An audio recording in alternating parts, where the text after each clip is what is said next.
The Four Valleys was at with the Seven Valleys and has been presented in that way in the West, and even for the speakers of the original language for a long time. And so they've often been read and interpreted as a pair. And it can be very challenging because one is tempted to read the Four Valleys in the same way as the Seven Valleys. You know, the Seven Valleys is charting the stages in the spiritual journey, and well, shouldn't the Four Valleys also be charting stages in the spiritual journey? But as Baha'u'llah himself tells us, the Four Valleys is not so much stages within one journey, but rather four different kinds of journeys. And the temptation is strong to try to map some of the Four Valleys onto some of the Seven Valleys, in particular because the names are very similar. You have intellect and you have love, and in the Four Valleys, and in the Seven Valleys you have the Valley of Knowledge and you have also the Valley of Love. And so one of the first questions that one comes to is, well, when it talks about this Valley of Love in the Four Valleys, is it the same valley as the Valley of Love in the Seven Valleys? Or can we understand it in exactly the same way? And I'm sure in many ways, because it's described in very similar terms, understand them in similar ways. But I think one way to think about how the Four Valleys is fundamentally different from the Seven Valleys.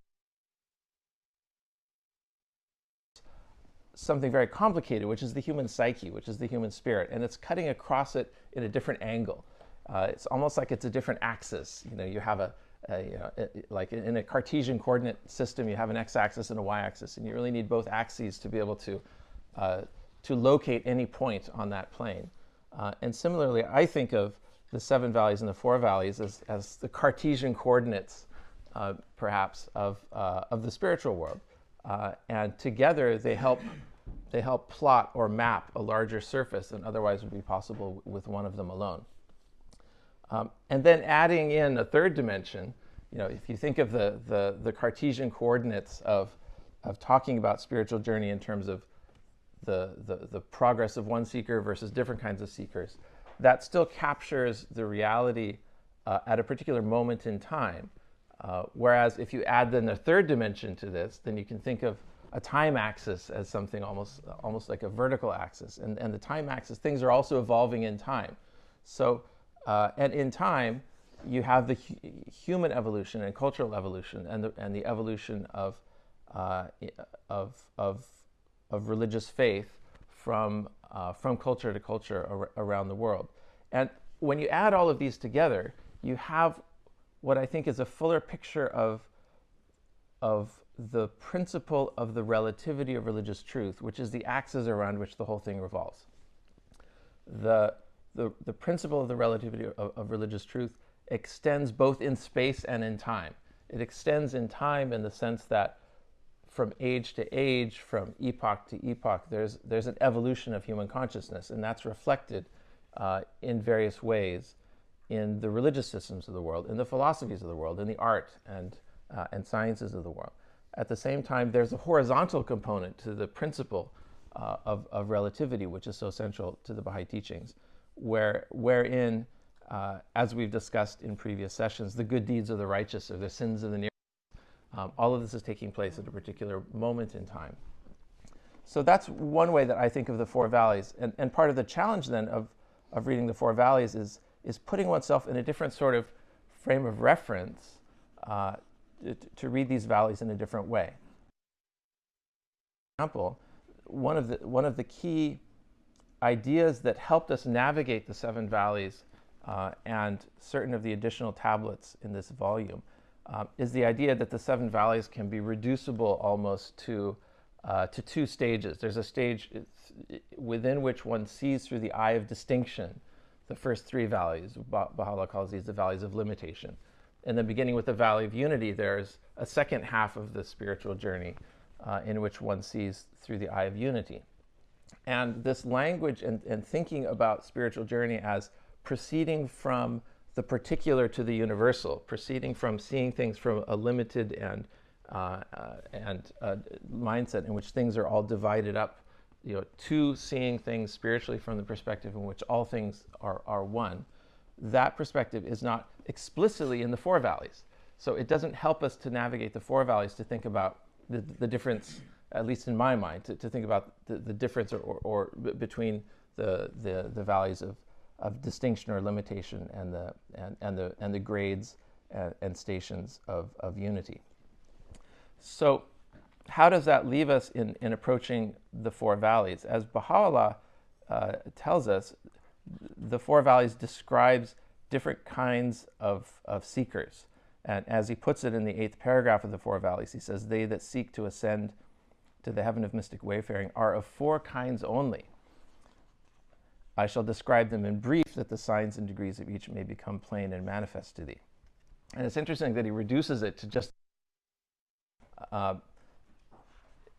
in our last session, we talked about how the relativity of religious truth doesn't mean that any idea is equal to any other idea, but rather there is, just as with maps, if we think of the spiritual journey as almost like a map that allows us to navigate the space of human existence to reach our goal from our starting point.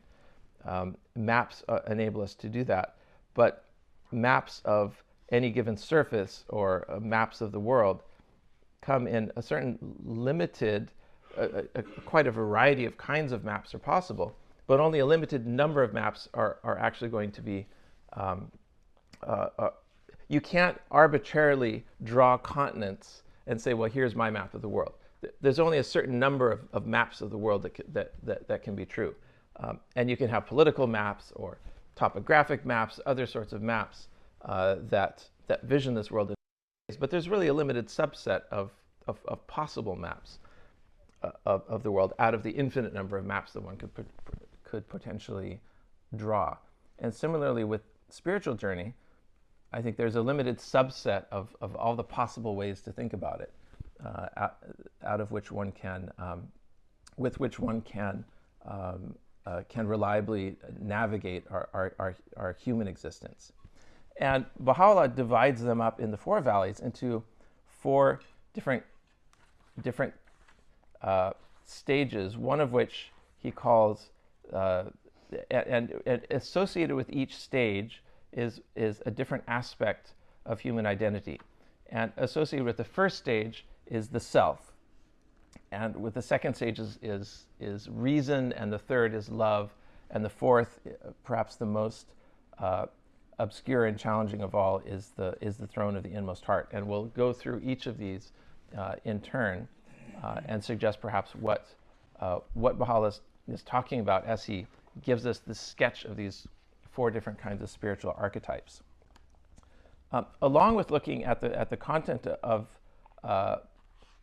this tablet from the perspective of its spiritual typology, another dimension of this tablet, which is fascinating, which I also want to spend a little bit of time on, is the poetic dimension of it. Baha'u'llah is, in the course of this very short tablet, quoting a dizzying array of passages from different mystics, primarily from Rumi, but also from Sa'di and perhaps others in this tablet. And the translations of some of these poems have been, in some cases, retained entirely from the original version, from the original translation of Marzieh Gale and Ali Quli Khan, and in other cases they've been sometimes revised slightly or entirely revised. And I wanted to look at some of these cases to describe how they've been changed. And one of just to give a couple of examples to start with, in the very first paragraph and in the second paragraph, we have a couple of bits of poetry. And these have both been changed from the original translation. Just to give the example of the second one, the original translation reads, "What fault of mine hath made thee cease thy favors? Is it that we are lowly and thou of high degree?" which is just a straight translation without attempting to make it into poetry. Whereas the original Persian has some rhyme. It has some, it's a piece of poetry. It's if I could, I've written it down very small letters here. In the Persian. Che mokhalafat bedidi ke molatafat badidi. So there's rhyme here, and that ought to be captured ideally in translation. And it was rendered in the new translation, what fault didst thou observe in me that made thee cease thy tender care? Is it that poverty is our lot, and wealth and pageantry thy share? So, and in doing so, it captures both rhyme and meter. And if you count the feet, you can often count the metrical feet and see what's, and get a sense of the substructure of the poem. And you can hear the beat, possibly you can hear the beat, what fault didst thou observe in me? You can hear 4 beats, and they're iambic beats, so it goes da-da-da-da-da-da-da-da. That made thee cease thy tender care, is it that poverty's our lot, and wealth and pageantry thy share. This is what's called iambic tetrameter. So it's iambic verse, and tetrameter means there's 4 feet per line. And that's when you understand that can be an undergirding structure of the translation of a poem, or of an original poem for that matter, then that helps you kind of understand it gives you a bit of a key to unlock it, at least rhythmically. At the risk of disrupting you a little, who is Sadi? I don't know that poem. He's a mystic poet in the Persian tradition, a Sufi mystic. Is he a contemporary Rumi or much earlier? Does anybody know the time period for Sadi? Yeah, I don't know offhand what years. It's the first time I've noticed that he was not using Rumi. He was using Yes. somebody else. Yeah, he uses Rumi at least half the time, but there are a number of others where he uses other poets. Another case, and this is the case on paragraph 5. The original translation was kept almost word for word, but it was slightly changed in order to regularize the meter. So this is the bit that says, "Tell us not the tale of Layli, nor speak of Majnun's woe. Thy love hath made the world forget the loves of long ago. When once thy name was on the tongue, it reached the lover's ears and set the speakers and the hearers dancing to and fro." The translation is iambic septameter, so it has seven feet. But the original translation, it said, "When once thy name was on the tongue, the lovers caught it, and set the speakers and the hearers dancing to and fro." And it breaks out of the meter, and so this only required a small tweak to give it a fully regular meter. So these first several paragraphs of the Four Valleys is an opening in which Baha'u'llah is chiding his interlocutor, the person to whom he is writing, for not maintaining regular correspondence with him. The recipient of this poem was the head of one of the Sufi orders. And when Baha'u'llah in paragraph 7 says, "I hear that thou hast journeyed to Tabriz and Tiflis to engage in debate and instruction, or has set out for Sanandaj to scale the heights of knowledge." Sanandaj was the center of the Sufi order of which this person was the head. Baha'u'llah then, so this then ranks among that very small minority of works of Baha'u'llah that were written not in answer to a particular question, but was initiated by Baha'u'llah. In most of the cases, in the vast majority of cases, Baha'u'llah's tablets were written in response to questions that were posed to him. And this is the case where Baha'u'llah initiates. And at least he initiates in the context of this particular tablet. We don't know, and we have no record of the correspondence or that may have previously existed between Baha'u'llah and this person. So this may have been further to a previous conversation. So Baha'u'llah begins with the first valley. He says, "If the wayfarers be among them that seek after the sanctuary of the desired one, This is the Kabe Maqsud. This plane pertaineth to the self. But the self which is intended is the self of God that pervadeth all his laws. In this station the self is not rejected but beloved. It is regarded with favor. It is not to be shunned. Although at the beginning this plane is the realm of conflict, yet it endeth in the ascent to the throne of glory. As it hath been said, O Abraham of the Spirit and God's friend in this day, slay, slay these four thieving birds of prey. This is a quote from Rumi. So this is a little bit challenging, I think, because it immediately goes in a different direction than we expect. He says the first valley pertains to the self. And then we think, oh, okay, he's going to talk about the soul, you know, something. He's going to talk something about a state in which one is fundamentally self-centered, perhaps in distinction to later stages in the spiritual journey when one becomes other-centered.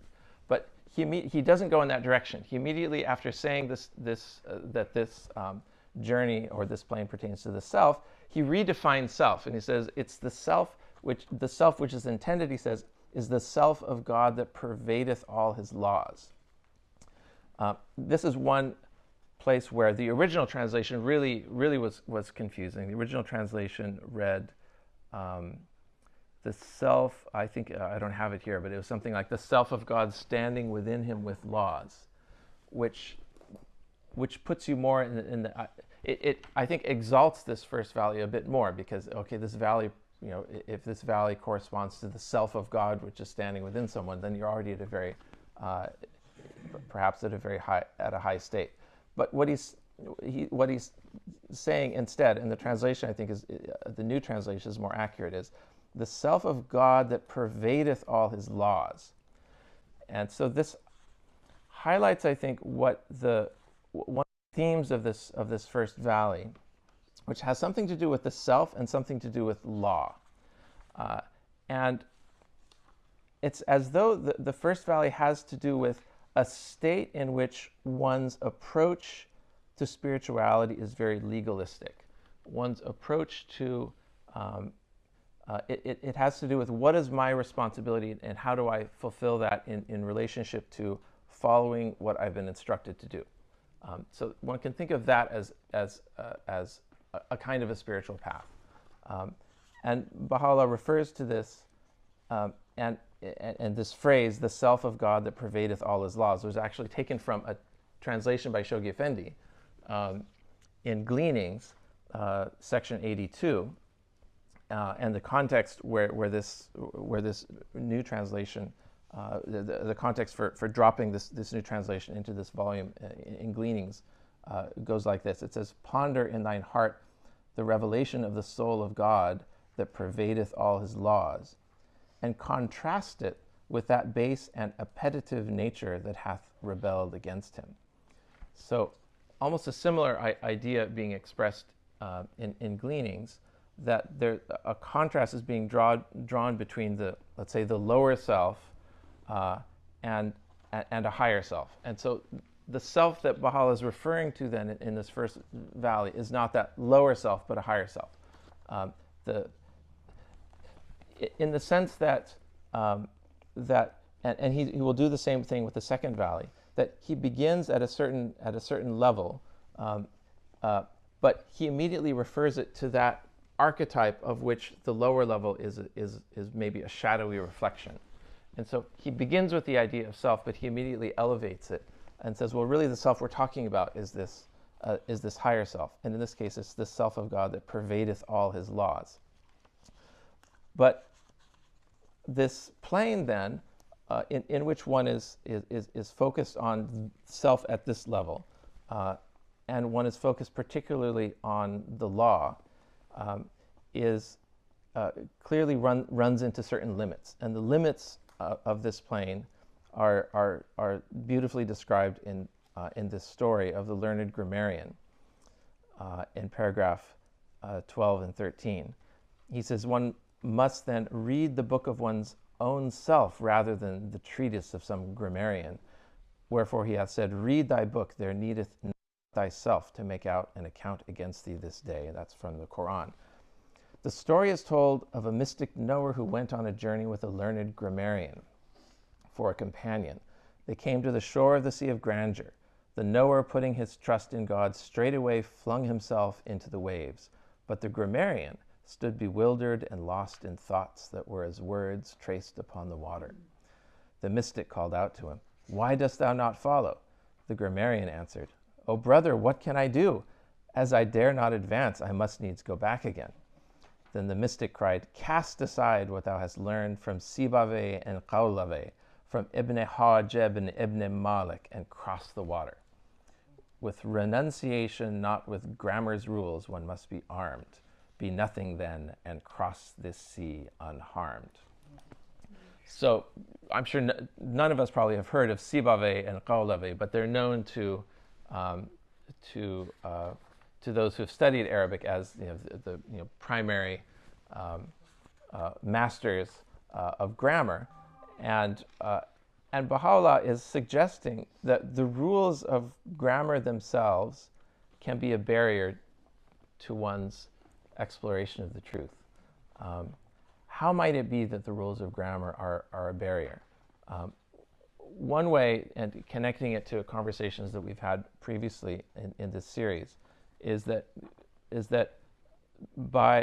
whenever one puts something in words, particularly grammatically constructed words, one is necessarily one is taking ideas which themselves may not be grammatically correct or may not be confinable within the limits of grammar, and one is pushing it into those categories, into those pigeonholes.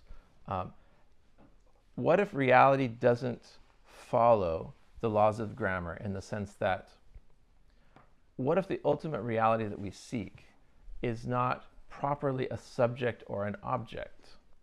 This is one of the great insights of mystics of East and West, that God, although the word already puts it as an object, when you say the word God, it's already an object, and now you can use that object in a sentence grammatically correctly and talk about God doing this or doing that, creating the world, being the object of one's prayer, being a being with which one has a relationship as a subject to an object.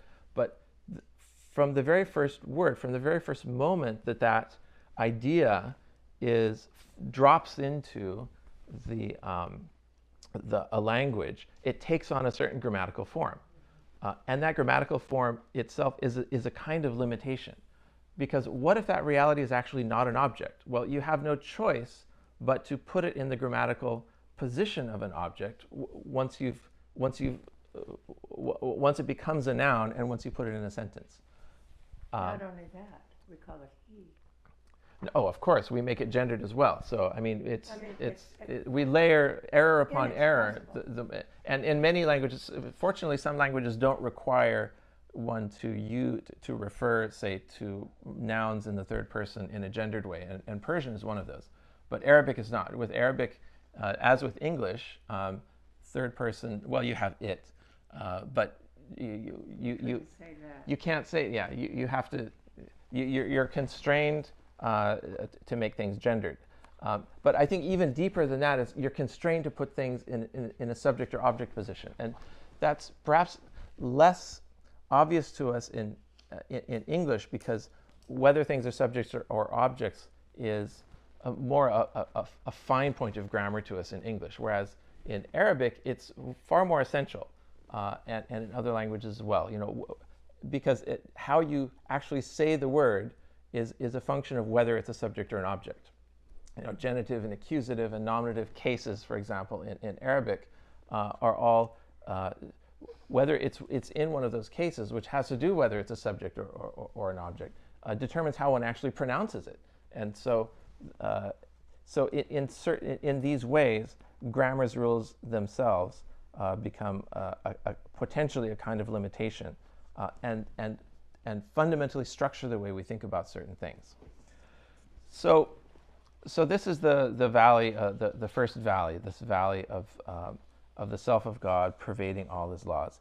It's followed by the second valley, and the second valley is wayfarers among them that dwell in the court of the all-praised. He says this is the station of the intellect. This is paragraph 15 now, which is known as the messenger of the realm of the body and the most great pillar. That which is intended, however, is the universal divine intellect, whose sovereignty fostereth the growth of all things, and not every vain and feeble mind.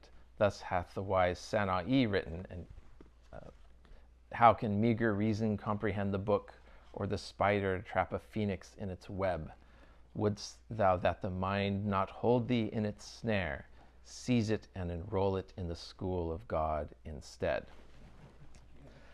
So if you try to meter this, you're going to get, you can't meter it iambically. Instead of da da da da da da, this goes da da da da da da. So how can meager reason comprehend the book? So this is a meter that's called trochaic. So this was translated into trochaic hexameter, at least the first three lines, and the fourth line has an extra foot, I suppose, making it septameter.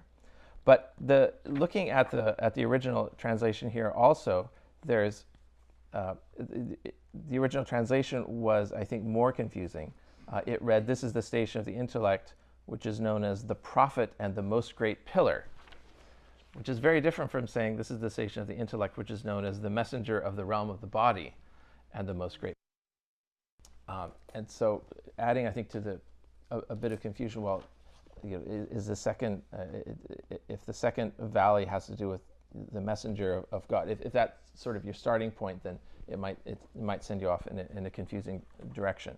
But the Revised Translation corrects that, and when one realizes, just as with the first valley, he says this has to do with the intellect, but he immediately takes it out of the realm of the human intellect and says what we're talking about here, just as with the self, what we're really talking about is this higher self. With the intellect, what we're really talking about is this higher stage of the intellect, which is, and he says, that which is intended, he says, is the universal divine intellect, whose sovereignty fostereth the growth of all things.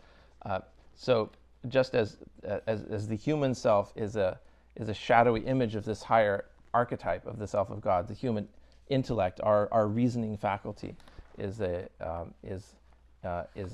instance of this higher archetype of the universal divine intellect. This universal divine intellect is also known in the Baha'i writings as the primal will. It's also described as the logos in Greek, and it's that the intellect and the word are the same thing. The capital W word, which is described in the opening verses of the Gospel of John. In the beginning was the Word, and the Word was with God, and the Word was God.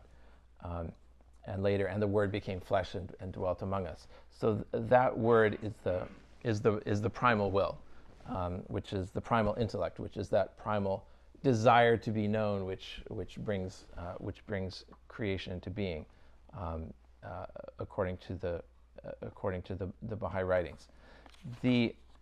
So this second valley then is the valley of where the spiritual pathway in which reason prevails.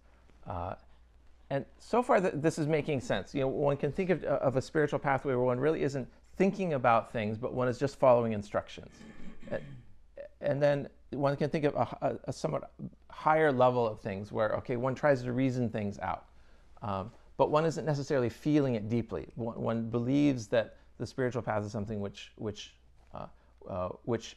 has to be reasoned out and which one has to use logic in. But ultimately, even logic comes to its own limits. And the limitation of logic is implied, I think, here in this valley, in the four valleys, but it's described, I think, more with even more clarity when we talk about the valley, and when we look at the valley of knowledge in the seven valleys, with which one can, I think, compare this. As Baha'u'llah says here in paragraph 16, on this plane, the traveler meeteth with many a trial and reverse.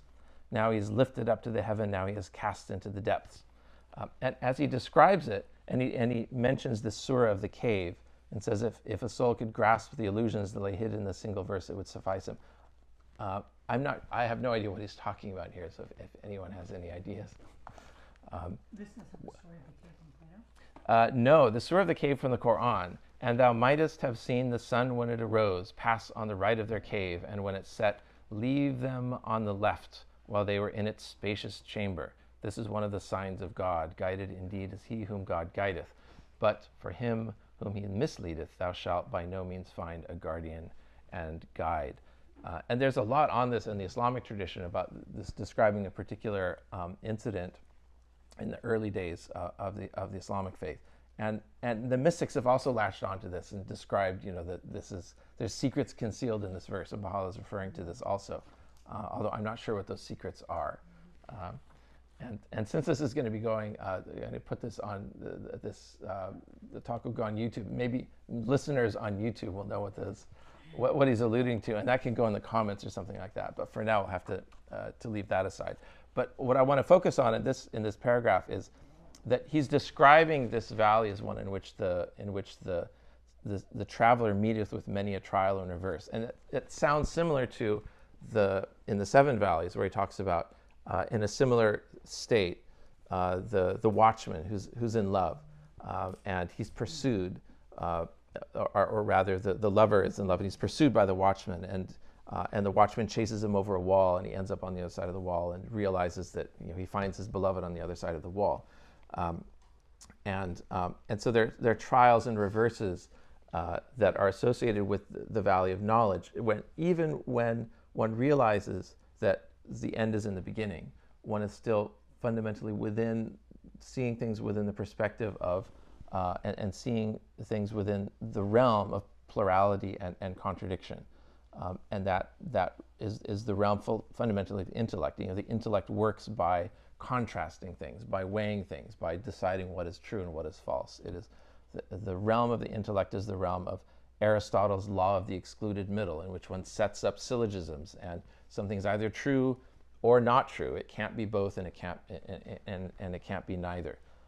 And that's the fundamental limitation of the realm of the intellect, which, as far as it can progress in the world, in the material world, and in its unfolding of the structures and patterns in the material world, this fundamental limitation of the intellect will ultimately come up against this unsurmountable wall of getting at the reality of that which is beyond this and that, a reality, the divine reality, which is beyond the law of the excluded middle.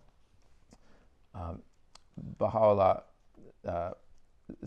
contrasts this station, and just so that we know that the station of the intellect, the second valley, is not just about knowledge in the sense of intellect. We're not talking about book learning. We're talking about irfan and not ilm. We're talking about insight and intuition, and not regular learning, as he points out in paragraph 18. Nor is it needed in this realm to seek after knowledge, for he hath said concerning the guidance of wayfarers on this plain, fear ye God, God will teach you. And again, knowledge is a light which God casteth into the heart of whomsoever he willeth. So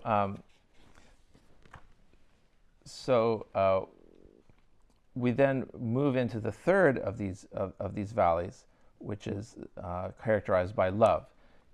This is paragraph 20. He says, if the lovers be among them that abide within the precincts of the abode of the lodestone of hearts.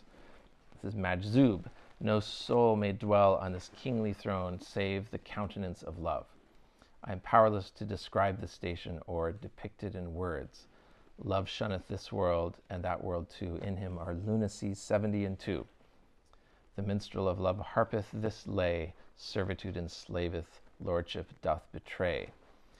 This plain demandeth pure love and unalloyed affection. In describing these companions, he saith, they speak not till he hath spoken and act according to his commandment. In the station neither the reign of the intellect is sufficient, nor the rule of the self. Thus one of the prophets of God asked, O my Lord, how shall I reach thee? And the answer came, leave thyself behind, and then approach me. In the estimation of such souls, to be seated amidst the sandals by the door is the same as to abide at the place of honor. And in the path of the beloved, the retreats of earthly beauty differ not from the field of a battle waged. The original here is so beautiful. It's all rhyming pairs. To be seated amidst the sandals by the door. Safe Na'al is the same as this Sadre Jalal, to abide in the place of honor. And the retreats of earthly beauty are the Evane Jamal, which are the same as the Maidane Jadal, the field of a battle waged. So it rhymes all the way through, but no way to capture this in translation. Sorry to interrupt. Yeah. Flow, this is just kind of specific to what we're actually looking at. Mm-hmm. Am I reading it wrong, or it seems to kind of both demonize and revere love at the same time? Yes, it does. Yes, love is a yes. I don't know. Is there something more to that we're supposed to be understanding throughout the whole valley, or like is this something to be accepted and overcome, or because it seems, at least in the seven valleys, our valley of love is that is what you're supposed to be embracing, correct? Yeah. So what is different, I guess, about this valley? It's very similarly in the seven valleys, where when Baha'u'llah is describing the valley of love, he talks about it in terms of pain. He talks about it in terms of a poison and something which seems to be a bad thing. At the same thing, it's a wonderful thing. To me, I see this in light of the principle of the relativity of religious truth, that within its own plane, or in relation to that which is below, it's something transcendent. It's something that unlocks doors. But in relation to still higher degrees of awareness, it's something that's limiting and painful and all of these bad things. And so it all depends on one's perspective, and Baha'u'llah is combining both of them in describing it, so that it seems like something which one aspires to, and at the same time it's something which burns away. Also, in the sense that love is a fire that burns away this outer sheath of the self, in the sense that it has this function of like the wildfire in the forest. It's destructive, and at the same time it's purifying and cleansing and regenerative, because only after the destruction of the fire can the forest floor be reseeded with the tall trees that otherwise are choked out by the bramble. So it's an agent of metamorphosis, so to speak. Yeah, I think so. Sounds like a metaphor for the current political situation. Yeah. Yes. So Baha'u'llah describes this love almost as a form of insanity in paragraph 24 and 25. And here there was no need to change at all Marzieh Gale's translation, which is so inspired. The story of thy beauty reached the hermit's dell. Crazed he sought the tavern where the wine they buy and sell. The love of thee hath levelled down the fort of patience. The pain of thee hath firmly barred the gate of hope as well. That's from Sa'di. And from Rumi, he immediately follows with Rumi. The lover's teacher is the loved one's beauty, his face their lesson and their only book. Learning of wonderment, of longing love their duty, not on learned chapters and dull themes they look. The chains that bind them are his musky hair. The cyclic scheme to them is but to him a stare. And what follows was retranslated in its entirety to capture a rhyme and meter similarly to the last two. O Lord, O thou whose grace fulfilleth every need, to mention aught before thee would be sin indeed. Allow this mode of knowledge hidden in my soul to free itself of lowly clay and reach its goal. And grant this drop of wisdom that thou gavest me to be at last united with thy mighty sea. So Baha'u'llah reserves most of his time and attention to the fourth valley, which he describes as the throne of the inmost heart and the secret of divine guidance. The throne of the inmost heart, this is the same throne of the inmost heart that we find in the seventh valley and in the writings of the Bab it's the title of the book by Nader Saidi on the writings of the Bab, called the Throne of the Inmost Heart. And here Baha'u'llah is, as he does in the Seven Valleys, it's a valley that leaves behind so much in a kind of, as one leaves behind the light almost and walks into the darkness. But it's not the darkness of falsehood, or the darkness of, in a way it's the darkness of misbelief, or not misbelief, of unbelief, that one has to walk into before one can reemerge into the light. It's the darkness of, in the seventh valley of the seven valleys, the valley of true poverty and absolute nothingness. Baha'u'llah identifies it with that here. The throne of the inmost heart could be described as a transition from positive theology to negative theology, a transition from seeing the world in terms of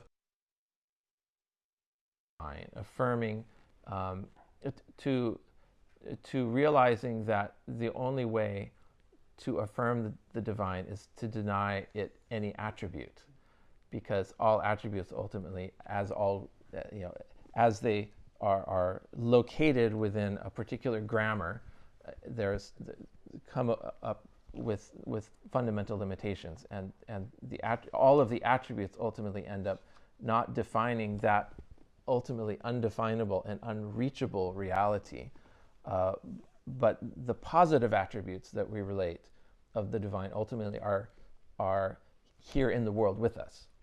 Ultimately, those positive attributes that we relate are attributes of the manifestation and not of the reality itself.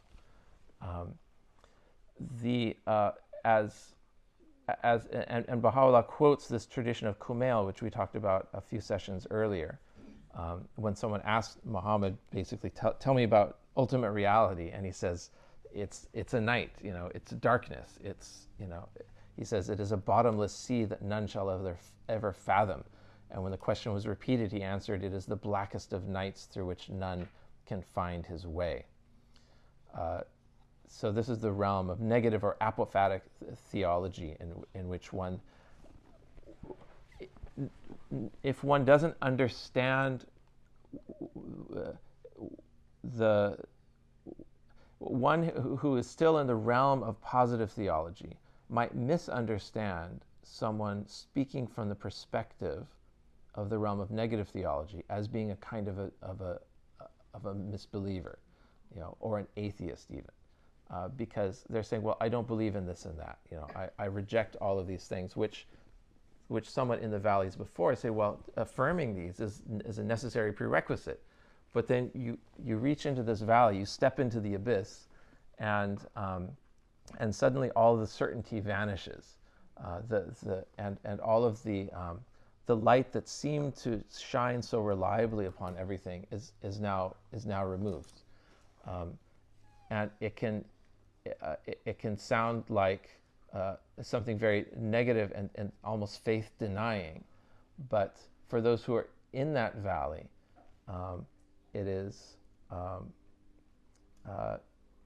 it's connected, I think, to the conversation we had in session 6, and that Baha'u'llah refers to here in paragraph 29, that whoso comprehendeth this station will assuredly conceal it.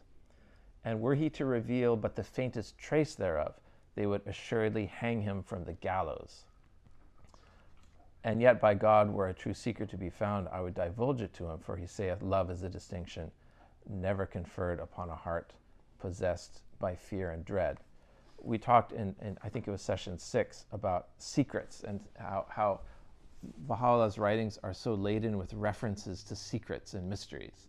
And one can understand some of these as Baha'u'llah's messianic secret, that particularly if we're talking about things that he wrote before his public declaration, his station was a secret until he revealed it. And sometimes when he refers to secrets, that may be what he's referring to. But other times he seems to be referring to these sorts of secrets, the secret of the abyss, the secret of that sea that none shall ever fathom, the secret of that blackest of nights, which is potentially a soul-destroying and faith-shaking secret for those who are not in that valley, which is why Baha'u'llah says that those who comprehend it will surely conceal it.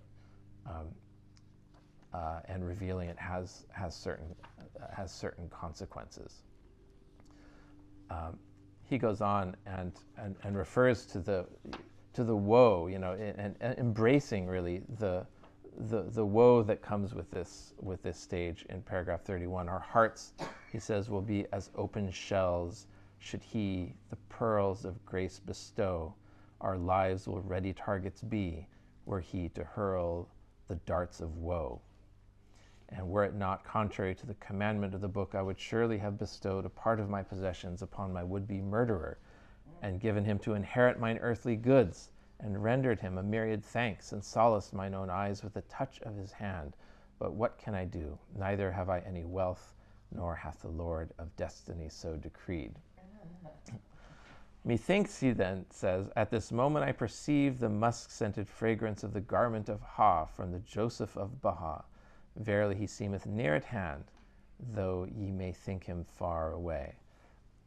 In retrospect, we can hear him referring to and alluding to his as yet concealed declaration, which is still some years away. We don't know exactly the year that this letter was written, but it was certainly prior to 1863. And then referring to this nearness of this musk-scented fragrance, which of course is a reference to the story of Joseph from the Old Testament and from the Quran. My soul doth sense the fragrant breath of a well-beloved soul, the fragrance of that kindly friend who's my heart's desire and goal. The duty of long years of love obey and tell the tale of blissful days gone by, that land and sky may laugh aloud today, and it may gladden mind and heart and eye. He says this is the realm of pure awareness and utter self-effacement. Not even love can find a way to this plane, nor doth affection have a place therein. Wherefore it is said, love is a veil betwixt the lover and the beloved. Here love becometh but an obstructing veil, and aught save the friend but a curtain. Thus the wise Sana'i hath written, none may approach that well-beloved who harboreth his own desire. None may embrace that beauteous form who's burdened with his own attire. So beautifully and perhaps even erotically suggests that the lover merges with the beloved, and becomes one with the beloved in this stage. That there is a union of the subject and object. There's a recognition of the divinity within, and that's not possible as long as one is wearing one's clothes. One cannot embrace that beauteous form of the beloved if one is burdened with his own attire. This is also where I think that translation helps the meaning a lot. The earlier translation of this read that never the shrouded soul unite with beauty's rose, which I think doesn't quite capture the very the very explicit imagery almost which is a feature of mystical writings, from the Song of Songs of the Old Testament forward, that there's an idea of the erotic nature of the divine beloved and one's relationship to it. And here it's mentioned in the service of this idea that there is a union of the lover and the beloved that takes place, and through that union, all the grammar of our past theologies falls away, because it all is shown, because it's all constructed upon this scaffolding of the beloved being something other than ourselves. Baha'u'llah puts it so beautifully also in Gleanings. This is Gleanings number 153, where he refers to his divine revelation.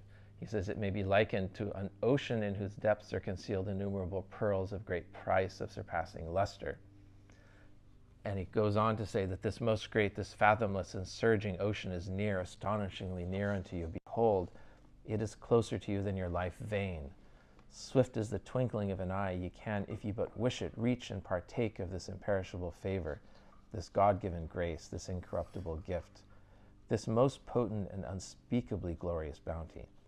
O my servants, could ye apprehend with what wonders of my munificence and bounty I've willed to entrust your souls? Ye would of a truth rid yourselves of attachment to all created things, and would gain a true knowledge of your own selves, a knowledge which is the same as the comprehension of mine own being. You would find yourselves independent of all else but me, and would perceive with your inner and outer eye, and as manifest as the revelation of my effulgent name, the seas of my loving kindness and bounty moving within you.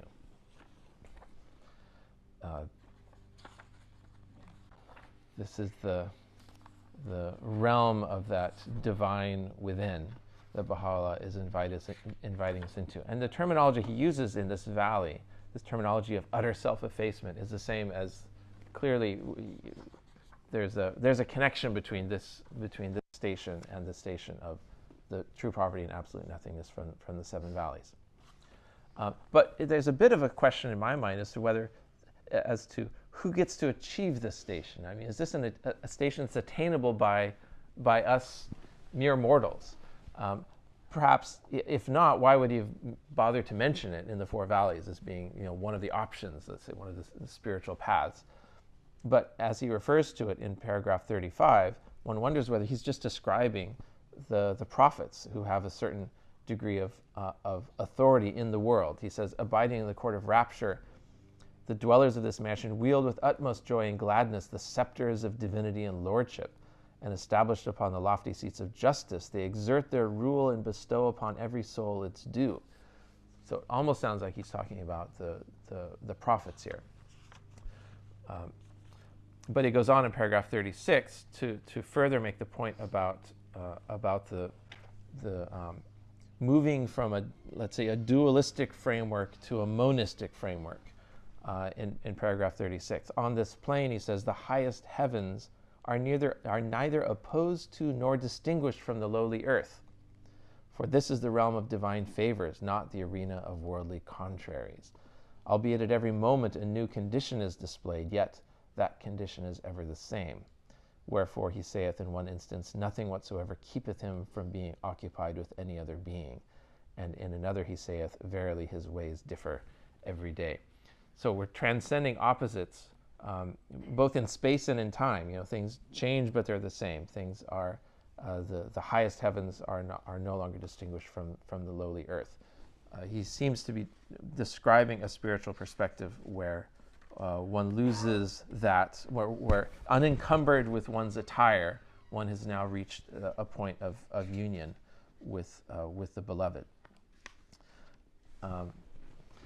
He says this mystery in paragraph 39, it is a mystery that lay hid in the storehouses of his inviolable protection and is laid up in the treasuries of his power.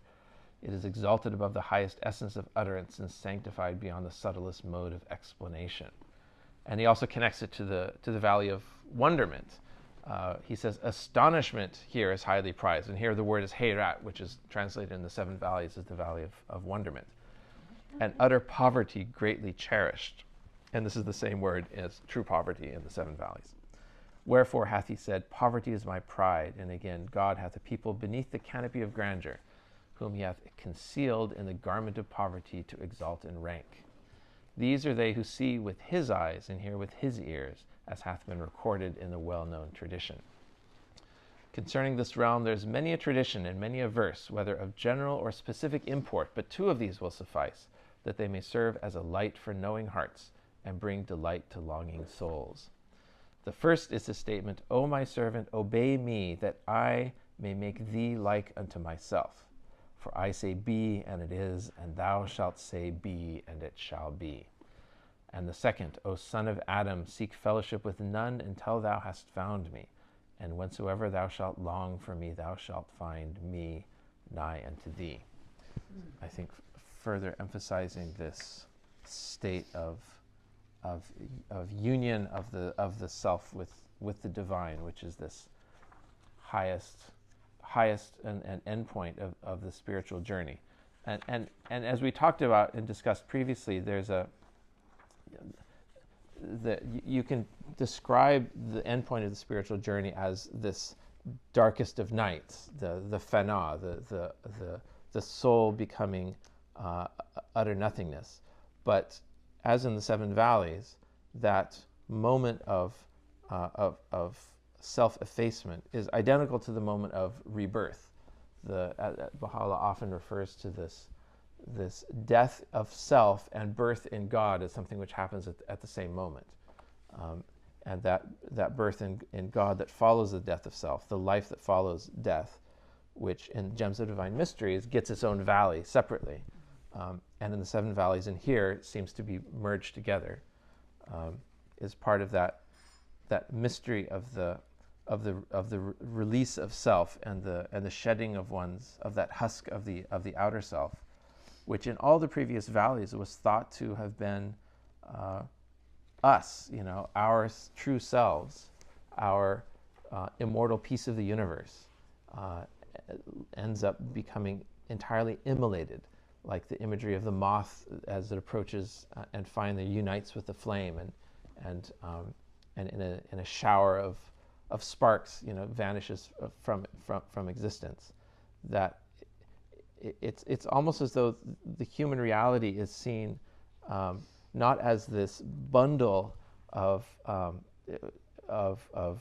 thoughts and memories and virtues, but rather when stripped away, it's something more like light itself. Just as we think of the soul almost as an atomic reality. It's like it's a permanent bit of the universe. But perhaps the best physical analogy to this reality that Baha'u'llah is describing, this reality which has lost which has become entirely ephemeral, is perhaps the better physical analogy to it is that of light, which also exists, which also has permanence. But it doesn't have individuality in the sense that a proton or an electron has individuality. A ray of light has permanence, but it's somehow spread out throughout all space, in a way, according to the law, probabilistic laws of quantum mechanics. It can be seen at a particular moment in time, but the mathematical description of it is one in which it is not specifically located in time and place in the way that we think of matter. And perhaps the reality of the human soul is something like that. And perhaps Baha'u'llah is suggesting here in the Four Valleys, in the fourth of the Four Valleys, as he had in the later portions of his other works, that he's inviting us to a different view of the ultimate nature of things, and the ultimate reality that lies within, which is this vision of the seas of loving kindness and bounty moving within us. That ultimately our ultimate truth is the truth of that divine light shining within. But as we've talked about previously, Baha'u'llah in these valleys is not exclusively. He's not saying this is the only way of thinking about things. He's solving for us a practical problem in the world, which is how can we create a unified world comprised of people of all races and nations and belief systems who may have and come in and retain different ways of thinking about these things. Some will continue to think about the soul, for example, in very traditional, let's say, Judeo-Christian terms. Others who are more mystically inclined may align more with these later valleys and the more kind of negative theology. You have people inclining towards positive theology and negative theology. Baha'u'llah is embracing both of these theologies. He's embracing all of these paths, and he's suggesting that there's a way forward which is so dogma-free, which is so free of the tendency, the very human tendency to try to reduce and narrow down truths to one particular litmus test that everyone has to pass. And Baha'u'llah in these mystical volumes is permanently making space for an incredibly open-minded and accepting spiritual perspective that takes account of this innate diversity of the human spiritual experience. And I hope in the sessions that we've had together in discussing this book, we've both gotten a sense of that personal mystical journey, which is the I guess the ostensible subject matter of the volume, but also a sense of that larger social purpose, which is embedded in Baha'u'llah's message, that this also forms, I think, an essential part of.